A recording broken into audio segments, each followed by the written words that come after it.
Desajuste, por Philip K. Dick. Cuando Richards llegaba a casa después de trabajar, se enfrascaba en una rutina secreta, una agradable serie de acciones que le proporcionaban más satisfacción que su jornada laboral de 10 horas en el Instituto del Comercio. Tiraba el maletín sobre una silla, se remangaba, cogía una regadera llena de líquido fertilizante y abría de una patada la puerta trasera. El frío sol del atardecer le bañaba cuando avanzaba por la mojada tierra negra hasta el centro del jardín. Su corazón latía con violencia. ¿Cómo estaría? Estupendo, cada día crecía más. Lo regaba, arrancaba algunas hojas secas, removía la tierra, mataba la mala hierba que había crecido, derramaba fertilizante con generosidad y retrocedía para examinar el conjunto.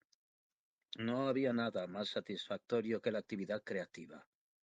En su trabajo era un ejecutivo muy bien pagado del sistema económico Niplan. Trabajaba con símbolos verbales y con símbolos de otras personas. Aquí trataba directamente con la realidad. Richards se puso en cuclillas y examinó sus adelantos. Era una bonita visión, casi preparada, casi madura. Se inclinó hacia adelante y palpó los firmes costados. A la luz del crepúsculo, el transporte de alta velocidad brillaba. Las ventanas casi se habían formado 4 cuadrados pálidos en el casco metálico usado. La burbuja de control empezaba a surgir del centro de chasis. Las pestañas de los motores habían adquirido su plena forma. La escotilla de entrada y las esclusas de emergencia aún no habían nacido, pero faltaba poco. La satisfacción de Richards alcanzó un punto álgido. No cabía duda. El transporte estaba casi maduro. Cualquier día lo cogería y empezaría a volar. A las 9, la sala de espera estaba llena de gente y humo de cigarrillos. Ahora, a las 3:30, se encontraba casi vacía. Uno a uno los visitantes se habían rendido y marchado. Cintas esparcidas, ceniceros rebosantes y sillas vacías rodeaban al escritorio robot enfrascado en sus asuntos. Pero en una esquina, sentada, muy erguida, las pequeñas manos enlazadas sobre el bolso, continuaba la joven a la que el escritorio no había logrado desanimar. El escritorio lo intentó una vez más. Eran cerca de las 4. Egerton no tardaría en irse. La grosera irracionalidad de esperar a un hombre que está a punto de ponerse el sombrero y el abrigo para marcharse a casa crispaba los sensibles nervios del escritorio. Y la chica llevaba sentada en el mismo sitio desde las 9, con los ojos abiertos de par en par, mirando al vacío, sin fumar ni mirar cintas, solo sentada y esperando. Oiga, señora, dijo el escritorio en voz alta, el señor Egerton no recibirá a nadie hoy.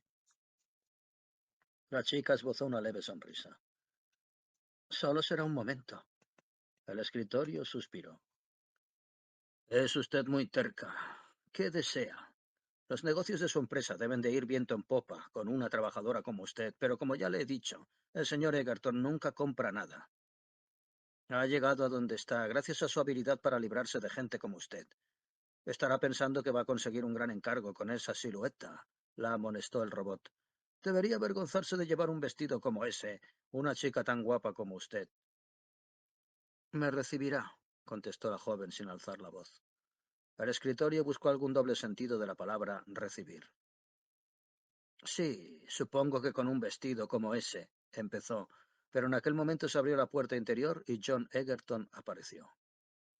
Desconéctate, ordenó al escritorio. Me voy a casa. Prográmate para las 10. Mañana llegaré tarde. El bloque IT celebrará una conferencia en Pittsburgh y quiero decirles unas cuantas cosas. La muchacha se levantó. John Egerton era un hombre grande, ancho de hombros, sucio y desastrado, con la chaqueta sin abrochar y manchada de comida, las mangas subidas, ojos hundidos y astutos. Le dirigió una mirada de preocupación cuando se acercó. Señor Egerton, ¿me concede un momento? Quiero hablar con usted. No pienso comprar ni alquilar. La voz de Egerton estaba ronca de cansancio. Jovencita, vuelva a su patrón y dígale que si quiere enseñarme algo, envíe a un representante con experiencia y no a una cría que acaba de salir del... Egerton era miope y no vio la tarjeta que la joven sostenía entre los dedos hasta que casi la tuvo encima. Se movió con sorprendente agilidad para un hombre de su tamaño. Empujó a la chica, rodeó al escritorio robot y se deslizó por una salida lateral. El bolso de la muchacha cayó al suelo y su contenido se desparramó en el suelo. Ella dudó un momento. Lanzó un siseo de exasperación, salió corriendo de la oficina y se precipitó hacia el ascensor. Estaba en rojo. Ya se dirigía hacia el aeródromo privado del edificio a 50 pisos de altura. Mierda, masculló la joven. Volvió a entrar en la oficina disgustada. El escritorio había empezado a recobrarse. ¿Por qué no me ha dicho que era una inmune? Preguntó ofendido e indignado como un burócrata. Le he entregado el formulario solo para que lo llenara, y en la línea 6 se solicita información específica sobre la ocupación. Usted me ha engañado. La chica hizo caso omiso del escritorio y se arrodilló para recoger sus cosas. Pistola, brazalete magnético, micrófono de cuello, lápiz de labios, llaves, espejo, calderilla, pañuelo, el aviso de 24 horas para John Egerton. Se llevaría una buena reprimenda cuando volviera a la agencia. Egerton había logrado incluso soslayar la advertencia oral. El rollo de cinta grabada que había caído del bolso estaba inutilizado. Tienes un jefe muy listo, le dijo al escritorio en un estallido de cólera. Todo el día sentada en esta asquerosa oficina con todos aquellos vendedores para nada. Me preguntaba por qué era usted tan insistente. Nunca había visto a una vendedora tan insistente. Tendría que haberlo adivinado. Casi le atrapa. Le cogeremos, afirmó la joven mientras salía de la oficina. Díselo mañana cuando venga. No vendrá, respondió el escritorio para sí, pues la joven se había ido. Mientras haya inmunes al acecho, no vendrá. La vida de un hombre vale más que su negocio, incluso que un negocio de esta envergadura. La muchacha entró en una cabina pública y videofonó a la agencia. Se ha escapado, dijo a la mujer de aspecto taciturno que era su superior inmediata. Ni tan solo ha tocado la tarjeta de requerimiento. Creo que no he sido de gran utilidad. ¿Ha visto la tarjeta? Claro, por eso ha salido disparado como un rayo. La mujer escribió unas líneas en un cuaderno. Técnicamente es nuestro. Dejaré que nuestros abogados se peleen con los suyos. Seguiría adelante con el aviso de 24 horas como si lo hubiera aceptado. Si antes era escurridizo, a partir de ahora será imposible. Nunca nos acercaremos tanto como en esta ocasión. Es una pena que haya fallado. La mujer tomó una decisión. Llame a su casa y comunica a sus criados el aviso de culpabilidad. Mañana por la mañana lo distribuiremos a las principales máquinas de noticias. Doris cortó la comunicación. Tapó la pantalla con una mano y marcó el número privado de Egerton. Comunicó al criado el aviso formal de que Egerton, según lo previsto por la ley, podía ser capturado por cualquier ciudadano. El criado, mecánico, recibió la información como si se tratara de un pedido de tela. La serenidad de la máquina desalentó a la joven todavía más. Salió de la cabina y bajó por la rampa hacia la coctelería para esperar a su marido. John Egerton no parecía un paraquinético. La mente de Doris imaginaba jóvenes de rostros macilentos, atormentados e introvertidos, ocultos en ciudades y granjas aisladas lejos de las zonas urbanas. Egerton era importante, lo cual no disminuía sus posibilidades de ser detectado gracias a la red de control aleatoria.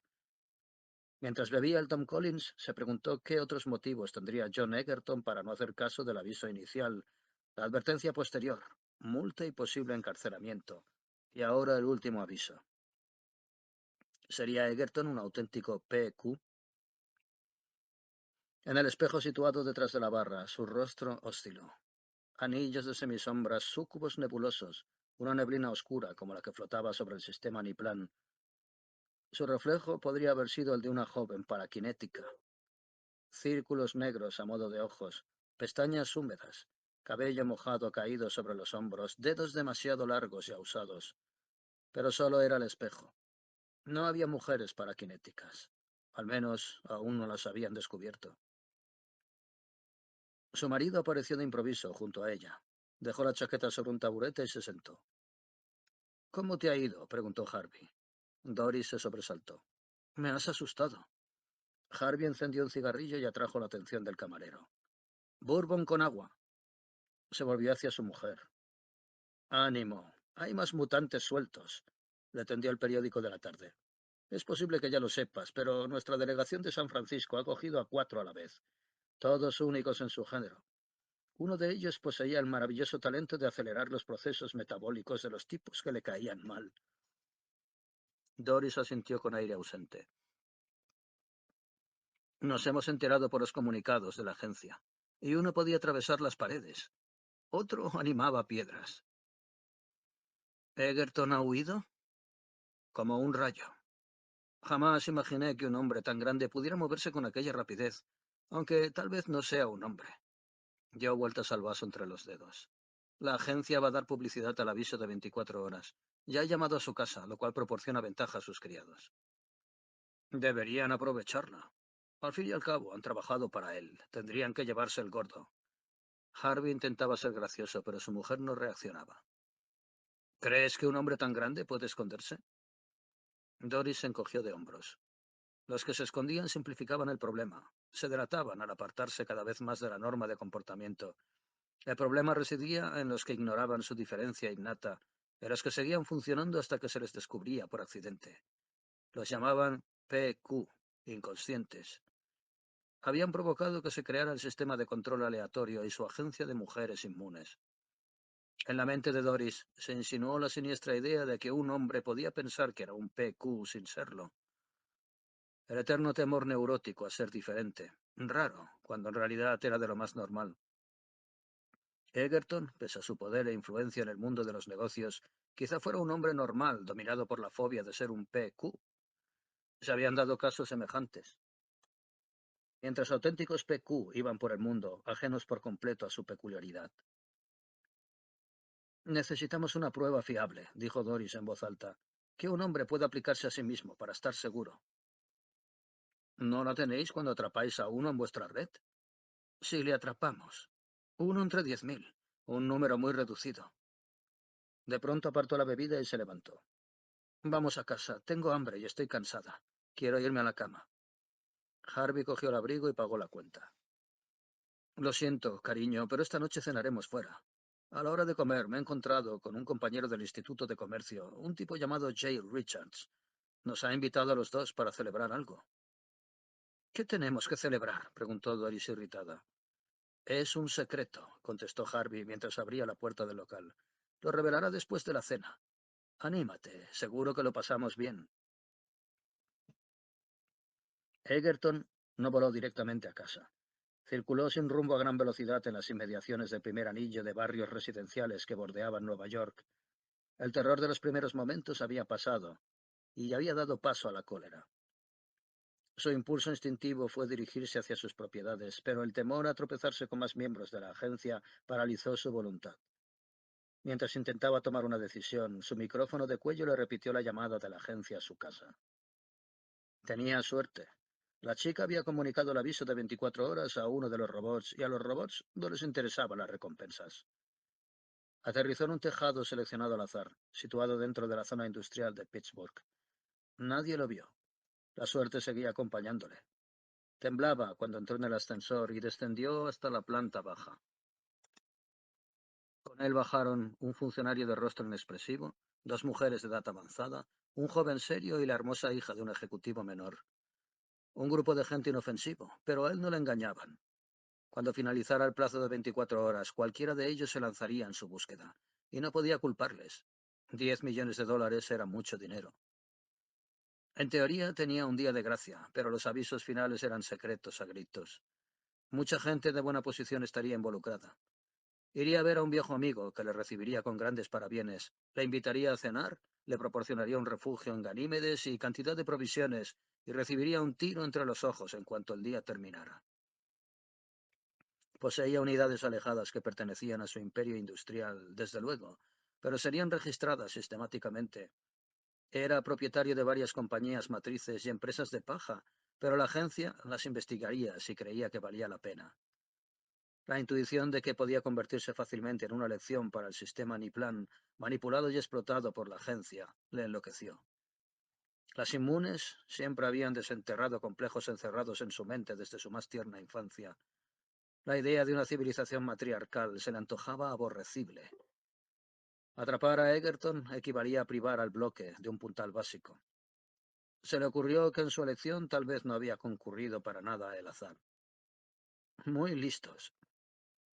Reunir los números de identificación de los líderes del bloque ID e introducirlos de vez en cuando en las redes de control para irlos eliminando de uno en uno. Llegó al nivel de la calle y se quedó indeciso, mientras el tráfico urbano fluía a su alrededor con gran estrépito. y si los líderes del bloque ID colaboraban con las redes de control. Aceptar el aviso inicial solo significaba someterse a un sondeo mental de rutina llevado a cabo por el cuerpo protegido de mutantes que la sociedad permitía, los castrati, tolerados por su utilidad contra los demás mutantes. La víctima elegida al azar o adrede permitía el sondeo, entregaba su mente desnuda a la agencia, dejaba que removieran y manosearan el contenido de su psique y después volvía a la oficina sano y salvo. Esto significaba que el líder industrial podía pasar la prueba y que no era un PQ. La rotunda frente de Egerton se perló de sudor. ¿Se estaba diciendo a sí mismo de una manera retorcida que era un PQ? No, en absoluto. Era una cuestión de principios. La agencia carecía de derecho moral a sondear a la media docena de hombres cuyo bloque industrial sustentaba el sistema Niplan. Todos los líderes del bloque ID estaban de acuerdo con él en ese punto. Un ataque contra Egerton era un ataque contra todo el bloque. Rezó con todas sus fuerzas para que lo vieran de esa forma. Detuvo a un taxi robot y ordenó: llévame a la sede del bloque ID. Si alguien intenta pararte, $50 recompensarán tu negativa. La inmensa sala estaba a oscuras cuando llegó. La asamblea tardaría varios días en empezar. Egerton vagó sin rumbo por los pasillos, entre las filas de asientos donde se acomodaría el personal tecnológico y administrativo de las diversas unidades industriales. Pasó frente a los bancos de acero y plástico donde se sentarían los líderes y por fin se dirigió hacia la tribuna del presidente. Se encendieron luces suaves cuando se detuvo ante la tribuna de mármol. De pronto comprendió la inutilidad de su acción. Al acudir a este recinto solitario se comportaba como un paria. Podía chillar y gritar, pero nadie aparecería. No podía apelar a nada, ni a nadie. La agencia era el gobierno legal del sistema Niplan. Se arremetía contra ella, se ponía en contra de toda la sociedad organizada. Por más poderoso que fuera, no podía derrotar a la sociedad. Abandonó el edificio a toda prisa. Localizó un restaurante caro y disfrutó de una cena opípara. Engulló inmensas cantidades de exquisiteces importadas, casi febrilmente. Al menos paladearía cada minuto de las 24 horas. Mientras comía, lanzaba miradas furtivas a los camareros y a los demás clientes. Rostros insulsos, indiferentes. Pero muy pronto verían su número e imagen en cada máquina de noticias. La gran caza comenzaría. Millones de cazadores en pos de una sola pieza. Terminó la cena, consultó el reloj y abandonó el restaurante. Eran las 6 de la tarde. Despilfarró durante una hora en un lujoso burdel, pasando de un reservado a otro casi sin ver a sus ocupantes. Dejó a sus espaldas un caos. Después de pagar, huyó de aquel torbellino frenético en busca del aire fresco de las calles. Vagó hasta las 11 por los parques, solo iluminados por las estrellas que rodeaban la zona residencial de la ciudad, entre otras sombras mortecinas, las manos hundidas en los bolsillos, encorvado y deprimido. A lo lejos, el reloj de una torre emitió una señal horaria sonora. Las 24 horas iban transcurriendo y nadie podía detenerlas. A las 11:30 finalizó su vagabundeo y se controló lo suficiente para analizar la situación. Tenía que enfrentarse a la realidad. Su única posibilidad residía en la sede del bloque ID. El personal técnico y administrativo aún no habría hecho acto de presencia, pero la mayoría de los líderes se habrían trasladado ya a sus aposentos privados. Su plano de muñeca le informó de que se había alejado 8 kilómetros del edificio. Aterrorizado, tomó la decisión. Voló al edificio. Se posó sobre el tejado desierto y descendió a la planta habilitada como vivienda. No había engaño posible. Era ahora o nunca. Adelante, John, le saludó Townsend, pero su expresión cambió cuando Egerton le resumió lo sucedido en su oficina. ¿Dices que ya han enviado el aviso final a tu domicilio?, preguntó enseguida Laura Townsend. Se había levantado del sofá donde estaba sentada para acercarse de inmediato a la puerta. Entonces es demasiado tarde. Egerton tiró el abrigo al ropero y se desplomó sobre una butaca. ¿Demasiado tarde? Tal vez. Demasiado tarde para ignorar el aviso, pero no pienso rendirme. Townsend y los demás líderes del bloque ID rodearon a Egerton. Sus rostros revelaban curiosidad, simpatía y síntomas de una fría diversión. «Te has metido en un buen lío», dijo uno. Si nos hubieras informado antes de que enviaran el aviso final, quizá podríamos haber hecho algo, pero a estas alturas... Egerton experimentó un sofoco al oír aquellas palabras. Un momento, dijo con voz ronca. Vamos a dejarlo claro. A todos nos afecta. Hoy por ti, mañana por mí. Si me plego a... Tranquilo, murmuraron algunas voces. Seamos racionales. Egerton se reclinó en la butaca mientras intentaba calmar su cuerpo fatigado. Sí, había que ser racional. Tal como yo lo veo, dijo Townsend en voz baja, inclinándose hacia adelante con los dedos juntos. La cuestión no reside en neutralizar a la agencia. Nosotros somos el motor económico del sistema Aniplan. Si dejamos de apoyar a la agencia, se derrumbará. La verdadera cuestión es esta. ¿Queremos borrar del mapa a la agencia? Santo Dios, ¿son ellos o nosotros? Exclamó Egerton. ¿No ves que están utilizando la red de control y el sistema de sondeo para socavarnos? Townsend le dirigió una mirada y continuó hablando a los demás líderes. Quizá estemos olvidando algo. Nosotros fundamos la agencia. Es decir, el bloque ID que nos precedió diseñó las bases de la inspección aleatoria, el uso de telépatas domesticados, el aviso final y la caza. Todo el sistema. La agencia existe para protegernos. De lo contrario, los paraquinéticos se propagarían como la mala hierba y acabarían con nosotros. Debemos ejercer control sobre la agencia, por supuesto. Es un instrumento a nuestro servicio. Sí, admitió otro líder. No podemos permitir que nos pasen por encima. Egerton tiene razón en ese punto. Podemos asumir, continuó Townsend, que debe existir siempre un mecanismo que detecte a los PQ. Si la agencia desaparece, algo debe sustituirla. Voy a decirte algo, John. Contempló a Egerton con aire pensativo. Si se te ocurre una alternativa, tal vez despiertes nuestro interés. De lo contrario, la agencia continuará desde el primer PQ de 2045. Solo las mujeres han demostrado inmunidad. Cualquier organización que fundemos estará dirigida por una junta femenina, y eso nos lleva de nuevo a la agencia. Se hizo un silencio. Un halo de esperanza se agitó en la mente de Egerton. ¿Estáis de acuerdo en que la agencia nos ha pasado por encima? Preguntó con voz hueca. Muy bien. Tenemos que afirmar nuestra autoridad. Hizo un ademán que abarcaba la habitación. Los líderes le observaban con expresión impenetrable y Laura Townsend llenaba tazas de café. Le dirigió una mirada de muda simpatía y volvió a la cocina. Un frío silencio cayó sobre Egerton.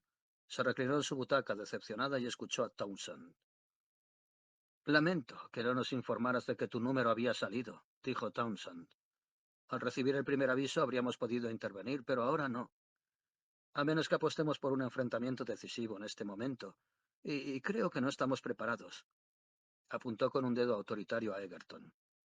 John, creo que en realidad no entiendes qué son esos PQ. Tal vez pienses que son lunáticos, gente que sufre delirios. Sé lo que son, protestó Egerton, pero no pudo reprimir la siguiente frase. ¿Acaso no son gente que sufre delirios? Son lunáticos, con la capacidad de reproducir sus sistemas delirantes en el espacio-tiempo. Deforman una zona limitada de su entorno para conformarle a sus conceptos excéntricos. ¿Entiendes? El PQ lleva a la práctica sus delirios. Por lo tanto, en cierto sentido, no son delirios, a menos que puedas distanciarte y comparar su zona deformada con el mundo real. ¿Cómo puede hacer eso un PQ? Carece de patrón objetivo. No puede distanciarse de sí mismo y la deformación le sigue a donde va. Los PQ auténticamente peligrosos son los que piensan que todo el mundo puede animar piedras, convertirse en animales o transmutar minerales básicos. Si permitimos que un PQ escape, si le permitimos madurar, procrear, formar una familia, tener mujer e hijos, si dejamos que esta facultad paranormal se esparza, si se convierte en un culto, llegará a ser una práctica institucionalizada socialmente. Cualquier PQ es capaz de dar lugar a una sociedad de PQ, construida alrededor de su peculiar capacidad. El gran peligro es que los no PQ se conviertan en la minoría. Nuestro punto de vista racional sobre el mundo podría considerarse excéntrico. Egerton se humedeció los labios. La voz seca y monótona le ponía enfermo. Mientras Townsend hablaba, el siniestro aliento de la muerte se posó sobre él. En otras palabras, murmuró, no vais a ayudarme. Exacto, respondió Townsend. Pero no porque no queramos. Creemos que el peligro representado por la agencia es menor de lo que tú crees. Consideramos que la auténtica amenaza son los PQ. Encuentra una forma de detectarlos sin necesidad de la agencia y te apoyaremos, pero hasta ese momento no. Se inclinó sobre Egerton y le dio unos golpecitos sobre el hombro con un dedo largo y huesudo. Si las mujeres no se vieran libres de esta lacra, estaríamos perdidos. Tenemos suerte. La situación podría ser peor. Egerton se puso en pie poco a poco. Buenas noches. Townsend también se levantó. Se produjo un momento de tenso silencio. De todos modos, dijo Townsend, aún es posible detener la cacería declarada contra ti. Todavía hay tiempo. La noticia aún no se ha publicado. ¿Qué puedo hacer? Preguntó Egerton desesperado. ¿Guardas la copia escrita del aviso de 24 horas? No. La voz de Egerton se quebró. He salido corriendo de la oficina antes de que la chica me la diera. Townsend reflexionó. ¿Sabes quién es? ¿Sabes dónde puedes localizarla? No. Haz averiguaciones. Encuéntrala. Acepta el aviso y ponte a merced de la agencia. Egerton extendió las manos en un gesto de súplica. Pero eso significa que pasaré el resto de mi vida bajo su custodia. Conservarás la vida, dijo Townsend en tono melifluo, sin expresar la menor emoción. Laura Townsend le acercó una taza de café humeante a Egerton. ¿Crema o azúcar? Preguntó con gentileza cuando logró atraer su atención. ¿O ambas cosas? John, tienes que tomar algo caliente antes de irte. Te espera un largo viaje. La chica se llamaba Doris Sorrell. Su apartamento estaba a nombre de su marido, Harvey Sorrell. No había nadie. Egerton carbonizó la cerradura, entró y registró las 4 pequeñas estancias. Investigó los cajones del tocador. Tiró al suelo las prendas de vestir y artículos personales. Exploró sistemáticamente los armarios y las estanterías. Junto a la mesa de trabajo, en el incinerador de basura, encontró lo que buscaba. Una nota todavía sin quemar, arrugada y rota, y una breve anotación con el nombre de J. Richards, el día y la hora, la dirección y las palabras. Si Doris no está demasiado cansada, ponía. Egerton guardó la nota en el bolsillo de la chaqueta y se fue. Eran las 3:30 de la madrugada cuando los encontró. Aterrizó en el tejado del Instituto de Comercio y descendió por la rampa hacia los niveles habitados. De al norte llegaban luces y ruidos. La fiesta continuaba. Egerton rezó una oración en silencio, levantó la mano y apretó el analizador. El hombre que abrió la puerta era apuesto, canoso y robusto, próximo a la cuarentena. Miró a Egerton sin comprender, sujetando un vaso en la mano, los ojos abrumados de cansancio y alcohol. No recuerdo haberle invitado, empezó, pero Egerton le apartó y entró en el apartamento. Había mucha gente, sentada, de pie, hablando y riendo en voz baja. Licores, sofás mullidos, delicados perfumes y telas, paredes cubiertas de colores que fluctuaban, robots que servían canapés, la apagada cacofonía de risas femeninas procedentes de habitaciones laterales. Egerton se quitó el abrigo y paseó sin rumbo. Ella estaba en algún sitio. Escrutó todos los rostros. Vio solo ojos vidriosos de mirada vacía y bocas laxas. Salió de la sala de estar y entró en su dormitorio. Doris Sorrell estaba de pie junto a una ventana y miraba las luces de la ciudad de espaldas a él, con una mano apoyada sobre el alféizar. «Oh», murmuró volviéndose apenas. «¿Ya?» Y entonces vio quién era. «Quiero el aviso de las 24 horas», dijo Egerton, «y lo quiero ahora». «Me ha asustado». La mujer temblorosa se apartó de la amplia ventana. «¿Desde cuándo? ¿Desde cuándo está aquí?» «Acabo de llegar». «¿Pero por qué?» «Es usted una persona muy extraña, señor Egerton. Se comporta de una manera absurda». Lanzó una risita nerviosa. «No lo entiendo». La silueta de un hombre surgió de la oscuridad y se recortó un momento en el umbral. «Aquí tienes el martini, querida». El hombre vio a Egerton y una desagradable expresión se dibujó en su rostro atónito. «Largo de aquí, amigo. Esto no es para ti». Doris le cogió del brazo temblorosa. «Harvey, este es el hombre al que hoy he intentado entregar el aviso. Señor Egerton, le presento a mi marido». Se estrecharon las manos con frialdad. «¿Dónde está?», preguntó Egerton. «¿Lo lleva encima?» «Sí, está en el bolso». Empezaba a recobrar la compostura. «Creo que lo he dejado por ahí. Harvey, ¿dónde demonios está mi bolso?» Buscó en la oscuridad algo pequeño y brillante. «Aquí está». sobre la cama. Encendió un cigarrillo y contempló a Egerton mientras éste examinaba la notificación. ¿Por qué ha vuelto?, preguntó. Se había puesto para la fiesta una falda de seda larga hasta la rodilla, brazaletes de cobre, sandalias y una flor luminosa en el pelo.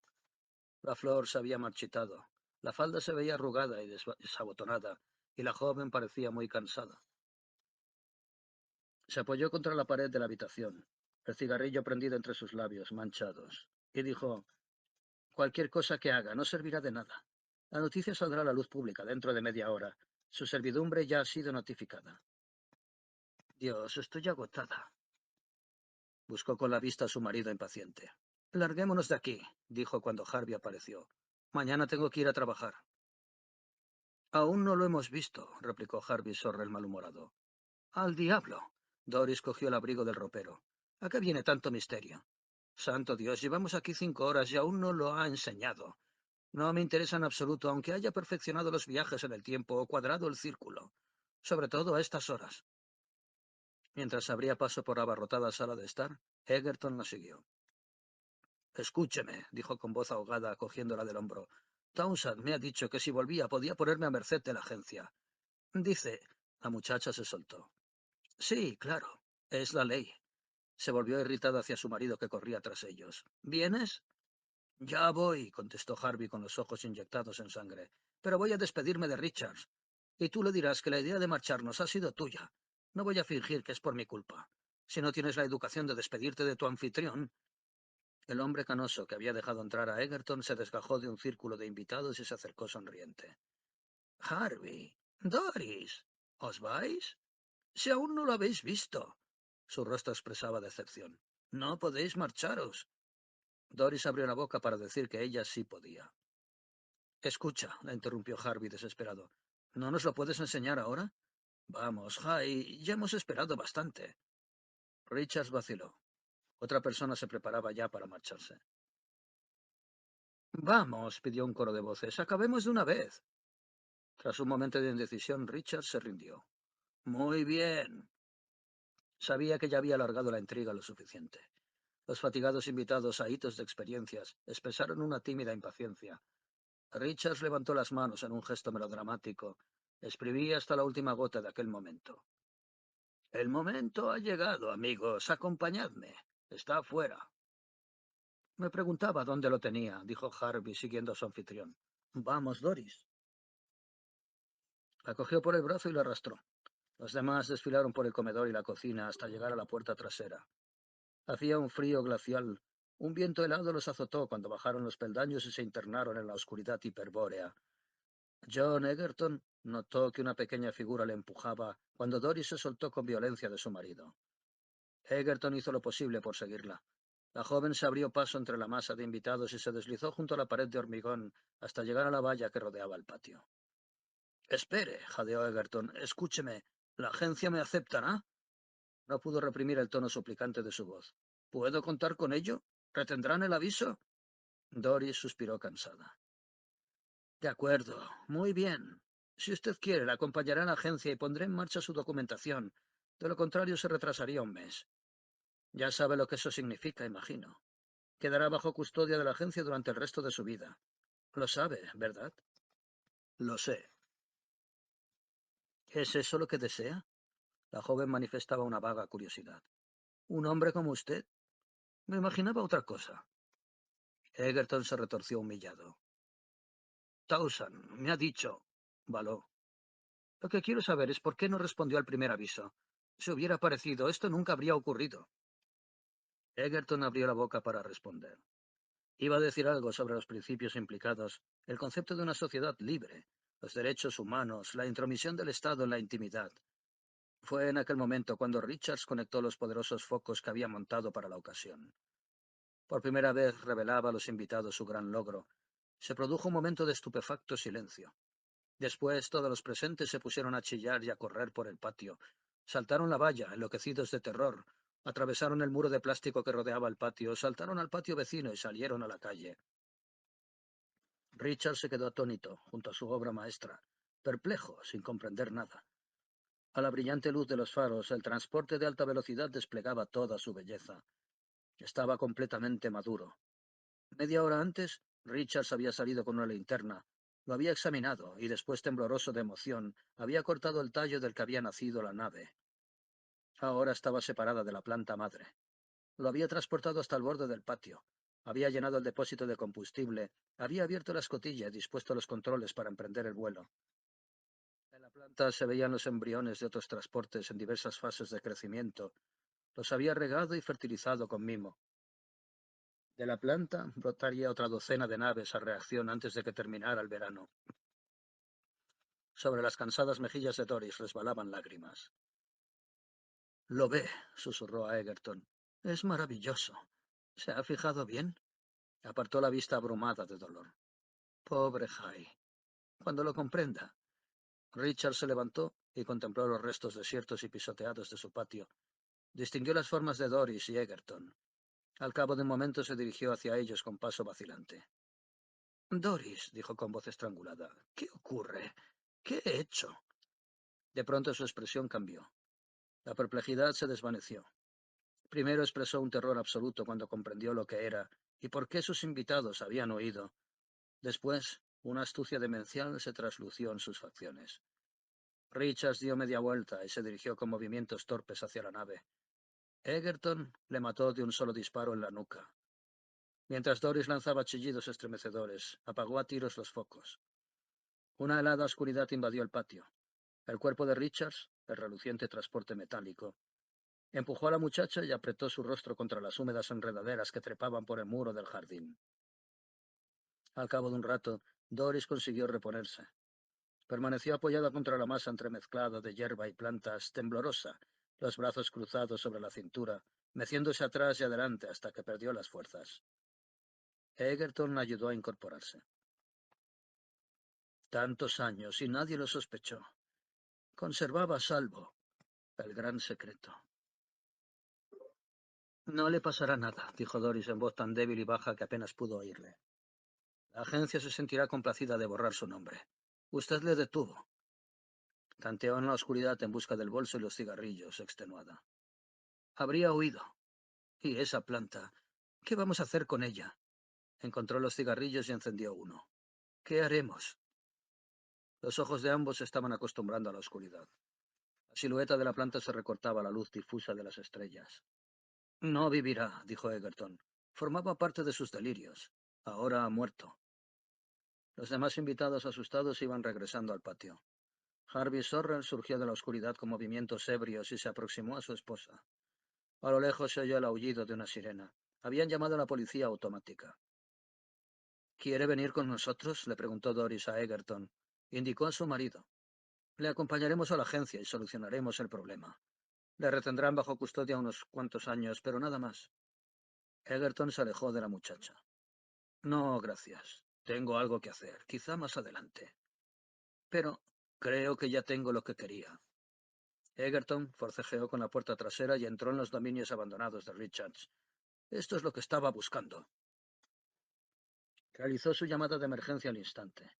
El timbre sonó en el apartamento de Townsend a los 30 segundos. Laura, medio dormida, despertó a su marido. Egerton empezó a hablar en cuanto los dos hombres contemplaron sus imágenes mutuamente. «Ya tenemos nuestro patrón», dijo. «No necesitamos a la agencia. Podemos enviarla al carajo, porque ya no es necesario que nos proteja». «¿Cómo?», preguntó Townsend irritado, su mente abotargada por el sueño.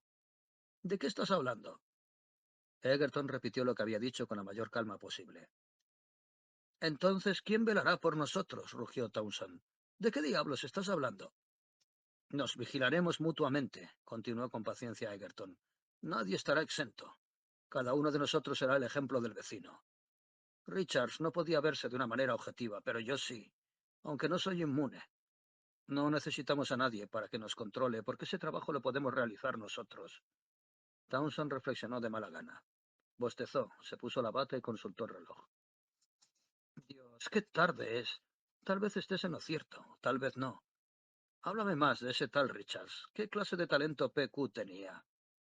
Egerton le refirió lo que sabía. «¿Lo ves? Tantos años y no lo sabía. Pero nosotros lo averiguamos al instante». La voz de Egerton adquirió un tono entusiasta. «Podemos volver a dirigir nuestra sociedad. Consensus Gentium. Teníamos nuestro patrón de corporación y de comparación y no lo sabíamos.